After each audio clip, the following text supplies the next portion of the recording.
है फ्रेंड, राधे राधे। कैसे हो? बहुत बहुत स्वागत हमारे ब्लॉग में। तो आज है एकादशी फ्रेंड। आप लोगों को पता है एकादशी, आज हमने एकादशी का व्रत किया फ्रेंड। तो पूजा पाठ करके तो हम आ चुके हैं। खाना वाना नहीं, चाय आय पी ली थी। बच्चा स्कूल चले गए हैं और स्कूल से जाकर हम भी ड्यूटी आए गए हैं।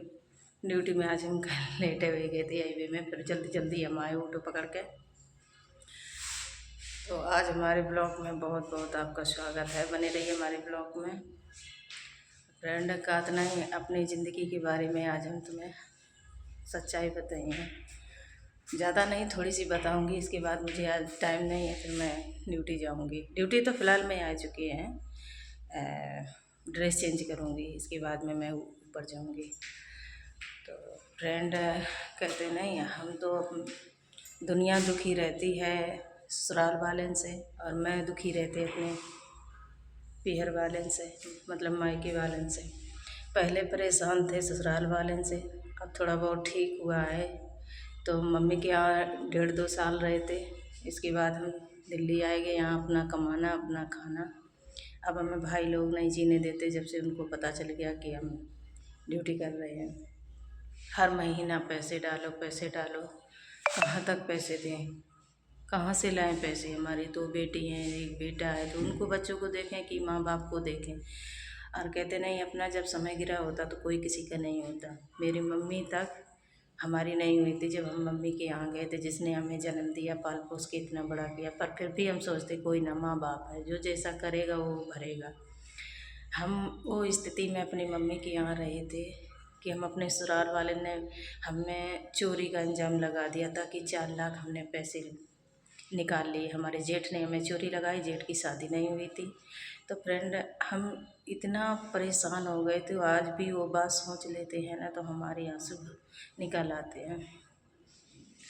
हम अपनी मम्मी के यहाँ चले गए थे ये इंजाम बचा के कि यहाँ से गांव वाले हमें ताना मारेंगे। यहाँ तक का मेरा हस्बैंड भी मेरे सपोर्ट में नहीं था।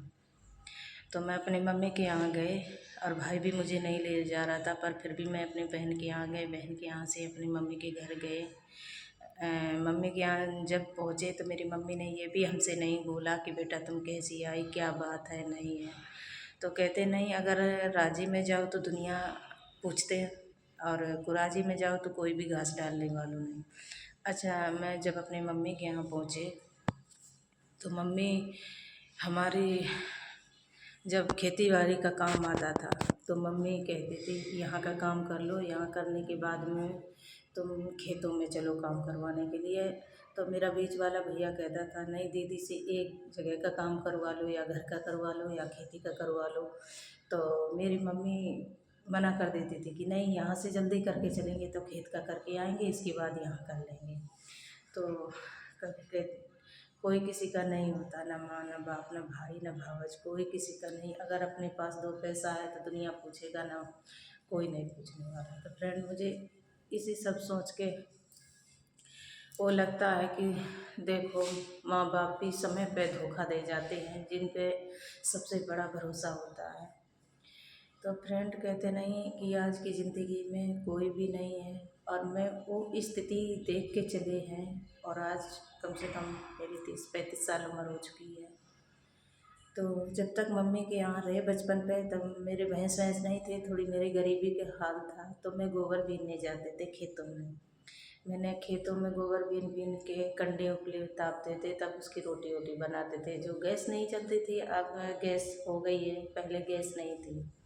इसके बाद में मैंने इधर उधर करके जैसे तैसे वो तो चलो छोड़ो, बीती बातें, बहुत कुछ वो सब सोचेंगे तो मेरे आंसू भर आएंगे। इतनी मेरी ज़िंदगी में जो हालात रहे हैं।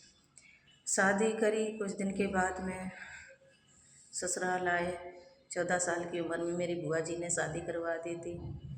शादी करवाने के बाद में मुझे इतना भी नहीं था दिमाग, अकल नहीं थी कि मैं ससुराल में रीति रिवाज सब कैसे करते, क्या करते, नहीं करते। ससुराल में जब पहुँचे तो ससुराल वाले भी मुझे टॉर्चर करने लगे, क्योंकि वो 2 भाई थी, छोटे की शादी हुई थी, बड़ी की नहीं हुई थी। तो सास भी खाने पीने के लिए तो खैर नहीं मना करती थी, वैसे हर चीज़ के लिए टॉर्चर करते थे। फिर आदमी भी, मेरा हस्बैंड जो था उनकी ही सपोर्ट में था, मेरी सपोर्ट नहीं करता था। सब आदमी मेरा मतलब जो जेठ था वो भी सोचता था कि हमारी भी बन के रहे और हस्बैंड की भी रहे। तो एक लेडीज़ दो आदमी की कैसे रह सकती फ्रेंड, आप लोग तो जानते हो। वहाँ भी मुझे मार पीट टॉर्चर करके फिर मैं मम्मी के घर चली जाती, 4-4 महीना 5-5, क्योंकि मेरी मजबूरी हो जाती थी। और वहाँ भाई रहते थे, खेतों में भी काम कराते। हालांकि मेरा बड़ा वाला भाई अच्छा था, कुल मिला के अच्छा था, वो भी पैसे ऐंठने पे रहता था। और छोटे वाले को तो पूछो मत, उनको हर महीना रिचार्ज कराओ, हर महीने पैसे डालो, तो अच्छे से बोलेंगे बुलाएंगे। जब पैसे देने बंद कर दो तो कोई किसी का नहीं होता। अभी पिछले महीना मम्मी को फ़ोन दे के आए हैं, जब गए थे 1500 रुपये का, छोटा वाला की बात कर लेना, भाई तो नहीं करते हैं। तो भाई को पैसा खर्चा दो तो भाई मम्मी से बात करने देंगे, नहीं तो फ़ोन साइलेंट कर देंगे, फ़ोन स्विच ऑफ कर देंगे, फ़ोन आके चेकअप करेंगे, ऐसी बात ना हुई, ऐसी बात नहीं करना, यहाँ आएगी तो मारेंगे पीटेंगे सब। तो आज की ज़िंदगी वो है फ्रेंड की, अपना कमाओ अपना। और एक ये है कि कमाओ कितना भी, किसी को बताओ मत। मैं तो इस चीज़ को खुद भरी भुगती है, क्योंकि मैंने अपने भाइयों को बता दिया जब से कि मैं कमाने लगी, तब से मेरी ज़िंदगी उन्हें नरक बनाती है। इसलिए फ्रेंड मैं आप सबको यही रिक्वेस्ट करते, कितना भी कमाओ किसी को मत बताना। और कहते नहीं, कोई किसी का ना माँ ना बाप ना भाई ना भावज, कोई नहीं। अगर अपना कमाओगे अपना सब कुछ करोगे तो दुनिया सलाम करेगी तुमको, ना कोई किसी को सलाम करने वाली नहीं। यहाँ तक कि चाहे जिसने तुमको पाल पोस के जन्म दिया है ना, वो भी नहीं संग देगा। आज मेरा हस्बैंड देखो कमाता था, जब लेने गया मम्मी के यहाँ तो मैंने बोला 50,000 रुपये तुम हमारे खाता में डालो, हमें दवा दारू के लिए काम आएगा। तुम्हारे घर जाते हमारे कोई वैल्यू नहीं कर, बखत वैल्यू नहीं करता है, तो मैं तुम्हारे घर नहीं जाऊँगी, और जाऊँगी जब मुझे 50,000 रुपये मेरे खाता में डालो। तो मेरे हस्बैंड ने बोला तू जा चाहे ना जा, इतने 50,000 में हम दूसरी शादी कर लेंगे, तुझे नहीं ले जाए। फिर भी फ्रेंड में 2 बेटी था, एक बेटा था, उनका मुँह देख के, चेहरा देख के फ्रेंड हम यहाँ चले आए कि चलो हमारा आज आदमी है जैसा है, कल का बच्चे होंगे, उनके सारे अपनी ज़िंदगी काट लेंगे, दूसरी जगह जाएंगे, पता ना कैसा मिलेगा नहीं मिलेगा। तो ये घर घर की कहानी हो गई भैया। आप लोगों को यही रिक्वेस्ट करके कहते कि बहन बेटी को मत ले आओ, अगर ले आओ तो उनकी कदर करो।